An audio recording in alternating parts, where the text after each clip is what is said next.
Halo semuanya, Assalamualaikum warahmatullahi wabarakatuh. Nah, hari ini Ibu akan menjelaskan terkait materi kita, yaitu hubungan sosial, materi terakhir di bab 3 ini. Baik, kita langsung saja masuk ke materi kita, yaitu hubungan sosial. Nah, sebenarnya apa sih hubungan sosial itu, teman-teman?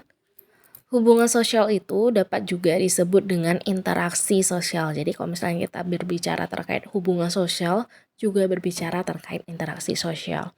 Nah, interaksi sosial adalah hubungan timbal balik berupa aksi yang saling memengaruhi antar individu dengan individu, individu dengan kelompok, dan kelompok dengan kelompok. Ingat ya, hubungan timbal balik.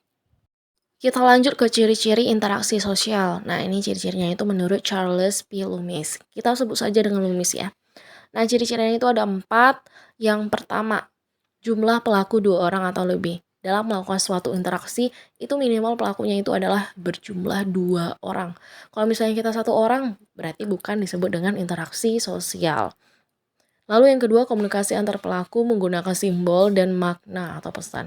Nah, saat kita melakukan interaksi sosial, kita melakukan komunikasi, teman-teman. Nah, komunikasi ini bisa menggunakan simbol, eh, lambang, atau misalnya juga menggunakan bahasa tubuh kah, atau misalnya dengan bicara, ataupun misalnya dengan menggunakan alat peraga ya, teman-teman. Terus juga dan makna. Jadi saat kita melakukan suatu komunikasi dalam interaksi sosial itu ada pesannya, ada makna yang ingin kita sampaikan. Lalu yang ketiga adanya dimensi waktu meliputi masa lalu, masa sekarang dan masa depan. Saat kita melakukan interaksi sosial itu dari kita kecil kah, sekarang ataupun masa depan kita selalu melakukan interaksi sosial, teman-teman. Lalu yang keempat, memiliki tujuan yang ingin dicapai. Tentu, saat kita melakukan suatu interaksi, ada tujuan yang ingin kita capai. Nah, sebenarnya interaksi sosial itu teman-teman tidak terjadi begitu saja. Nah, bagaimana suatu hubungan itu dapat disebut dengan interaksi sosial? Nah, sebuah hubungan itu dapat disebut dengan interaksi sosial jika memiliki syarat-syarat. Nah, ini di sini ada 5 ya syarat-syaratnya. Yang pertama, adanya hubungan timbal balik yang saling memengaruhi antara satu dengan yang lainnya. Nah, jadi hubungan yang kita lakukan itu ada timbal baliknya. Lalu yang kedua, interaksi harus berpedoman kepada norma atau kaidah sebagai acuan. Nah, norma di sini dapat disebut dengan aturan yang berlaku dalam masyarakat. Norma ini dalam sosiologi disebut dengan aturan ya, teman-teman. Jadi interaksi itu harus berpedoman kepada aturan yang berlaku dalam masyarakat. Nah, yang ketiga adanya reaksi dari pihak lain dari komunikasi yang kita lakukan. Makanya kalau kita melakukan interaksi sosial itu ada reaksi. Jadi nanti hubungan sosial itu ada rumusnya, teman-teman, yaitu hubungan sama dengan aksi plus reaksi. Jadi kita melakukan aksi, kita juga mendapatkan reaksi dari pihak lain. Lalu yang keempat harus mempunyai maksud dan tujuan yang jelas. Tadi kita udah bahas ya. Dan yang terakhir, interaksi sosial dapat bersifat positif, dinamis, dan berkesinambungan.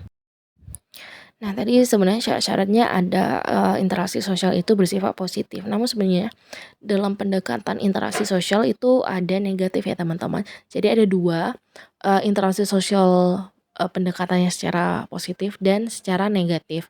Nah, untuk yang positif ini misalnya seperti kegiatan seorang guru membantu muridnya belajar, diskusi kah, musyawarah kah, dan segala macamnya. Lalu untuk yang negatif, contohnya seperti perkelahian antar pelajar atau tawuran, atau misalnya juga terjadinya konflik antar sesama. Nah, tadi Ibu juga udah bilang nih, syarat terjadinya hubungan sosial itu adanya aksi dan reaksi. Jadi rumusnya ini tolong dipahami ya. Hubungan sosial sama dengan aksi plus reaksi. Ada aksi yang kita lakukan dan reaksi sebagai balasan dari tindakan yang kita lakukan. Contohnya seperti apa sih? Misalnya kayak Ibu bertanya sama kalian terkait tugas gitu. Ibu mau tanya nih, eh Putri, kamu udah nyelesain tugas sosiologi? Nah, Ibu bertanya nih. Terus si Putri jawab, sudah Bu, kemarin minggu kemarin saya sudah antar di atas meja Ibu. Nah, Di sini ibu sama putri melakukan sebuah interaksi sosial. Nah, kenapa disebut dengan interaksi sosial? Karena di sini ibu melakukan aksi dan putri melakukan reaksi. Jadi aksi ibu adalah bertanya, reaksi yang putri lakukan itu adalah berupa jawaban. Jadi paham ya teman-teman ya? Nah, sama seperti tadi, interaksi sosial itu tidak dapat terjadi hanya begitu saja. Ada faktor-faktor yang mendorong interaksi sosial itu ada, teman-teman. Nah, ini ada 5 ya. Ada imitasi, sugesti, identifikasi, simpati, dan empati. Nah, ini kita bahas satu per satu. Oke, faktor pendorong yang pertama itu ada imitasi. Imitasi ini dapat disebut dengan tindakan meniru orang lain. Sering nih kita dengar nih imitasi, barang imitasi itu adalah barang tiruan. Jadi imitasi dalam sosiologi itu adalah tindakan meniru orang lain. Nah, imitasi juga dapat disebut dengan proses belajar dengan cara meniru atau mengikuti perilaku orang lain. Nah, bentuk imitasi itu dapat dilakukan dengan berbagai bentuk, teman-teman. Ada gaya hidup, gaya bicara, kebiasaan, dan sebagainya. Imitasi juga dapat bersifat positif dan negatif. Nah, positifnya itu kita melakukan suatu tindakan itu berdasarkan aturan yang berlaku. Sedangkan untuk yang negatif ini kita melakukan suatu perilaku yang menyimpang atau menyalahi aturan. Nah, contohnya kita bisa lihat di gambar berikut ini, yaitu seorang anak meniru kegiatan orang tuanya. Yang ini tuh contohnya itu dia meniru ibunya bersikat gigi ya, membersihkan giginya. Lalu yang di sebelah ini adalah contoh imitasi negatif, teman-teman, yaitu mengikuti temannya yang merokok. Dia ikut temannya ketagihan, jadilah mereka melakukan kegiatan merokok yang sebenarnya tidak diperbolehkan untuk anak kecil ya, teman-teman. Lanjut, yang kedua, sugesti. Sugesti ini dapat dimaknai sebagai memberi pengaruh kepada orang lain.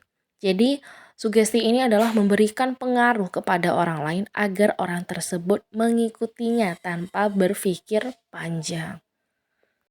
Sugesti ini dapat diberikan oleh orang yang memiliki kewibawaan. Nah, di sini ada contohnya seorang pasien yang tersugesti oleh dokter, yang mana dokter ini sedang memeriksa kesehatannya. Yang ketiga, faktor pendorongnya itu adalah identifikasi. Dapat disebut dengan keinginan menjadi sama dengan orang lain. Jadi identifikasi ini adalah kecenderungan atau keinginan seseorang untuk menjadi sama dengan pihak lain secara keseluruhan. Identifikasi ini bersifat lebih mendalam dibandingkan imitasi. Ini sama-sama mengikuti orang nih. Tapi bedanya apa? Kalau imitasi itu mengikuti orang lain itu berdasarkan sikapnya, berdasarkan gaya bicaranya. Sedangkan identifikasi ini lebih kepada secara keseluruhan. Jadi identifikasi ini juga bisa disebut dengan imitasi yang berlebihan. Jadi dapat membentuk kepribadian seseorang. Biasanya itu diawali dengan rasa kagum kepada seorang tokoh atau idolanya. Di sini ada contohnya, yaitu seseorang mengikuti tokoh superhero-nya, itu Superman. Jadi dia mengidentifikasinya menjadi tokoh superhero. Dari atas sampai bawah itu dia merubah penampilannya menjadi Superman, dari gaya rambutnya, dari bentuk wajahnya, dari bentuk badannya, pakaian yang digunakannya, sampai mungkin bisa jadi dari sikapnya pengen jadi Superman. Lalu juga di sini ada cosplayer yang mengikuti anime favoritnya. Lalu yang keempat, simpati adalah kondisi ketertarikan seseorang kepada orang lain. Jadi simpati ini mengarah kepada perasaan tertarik kepada orang lain karena seolah-olah merasakan perasaan orang lain. Contohnya, kita ikut merasa sedih ketika teman kita mengalami musibah. Nah, kita bisa lihat di gambar ini. Jika kita berbicara terkait simpati, kita juga berbicara terkait empati. Nah, Faktor pendorong yang terakhir itu adalah empati. Empati ini apa artinya? Adalah simpati yang mendalam yang dapat memengaruhi kondisi fisik dan jiwa. Empati ini adalah sebuah perasaan yang muncul seolah-olah merasakan perasaan orang lain dan ada tindakan atau perbuatan yang dilakukan untuk mengungkapkan perasaan tersebut. Ini ada contohnya seorang anak yang membantu temannya yang sedang kesusahan. Nah, ini dia membantu temannya mengobati luka.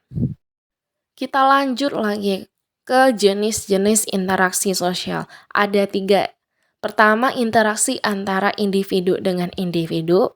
Yang kedua, interaksi antara individu dengan kelompok. Dan yang ketiga, interaksi antara kelompok dengan kelompok. Nah, bentuk-bentuk interaksi sosial nih. Sebelum kita masuk nih ke bentuk-bentuk interaksi sosial, manusia itu senantiasa melakukan interaksi sosial dengan siapa saja kah dan kapanpun. Makanya tadi Ibu bilang di ciri-ciri interaksi sosial itu adanya dimensi waktu. Jadi di masa lalu kah, di masa sekarang dan masa depan pun kita selalu melakukan interaksi sosial. Jadi interaksi sosial ini dalam kehidupan masyarakat dapat menumbuhkan hubungan yang saling mempererat satu sama lain. Namun, interaksi bukan hanya dalam konteks positif saja. Jadi bisa dalam konteks yang negatif. Jadi interaksi dapat mengarah kepada hal yang negatif. Makanya di sini ada 2 nih bentuk interaksi sosial. Yang pertama ada bentuk asosiatif dan yang kedua itu bentuk disosiatif. Bentuk interaksi sosial asosiatif itu mengarah pada kesatuan atau integrasi sosial, lebih kepada arah yang positif.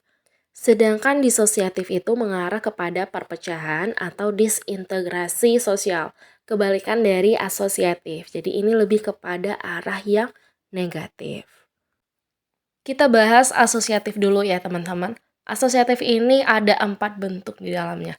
Tuh ada kerjasama, akomodasi, akulturasi, dan asimilasi. Pertama kita bahas dulu yang kerjasama nih. Kerjasama adalah suatu proses sosial yang di dalamnya terdapat aktivitas tertentu untuk mencapai tujuan bersama. Di kerjasama ini ada 5 bentuk, ada kerukunan, koalisi, kooptasi, kemitraan, dan tawar-menawar. Untuk kerukunan itu contohnya seperti gotong royong dan tolong menolong.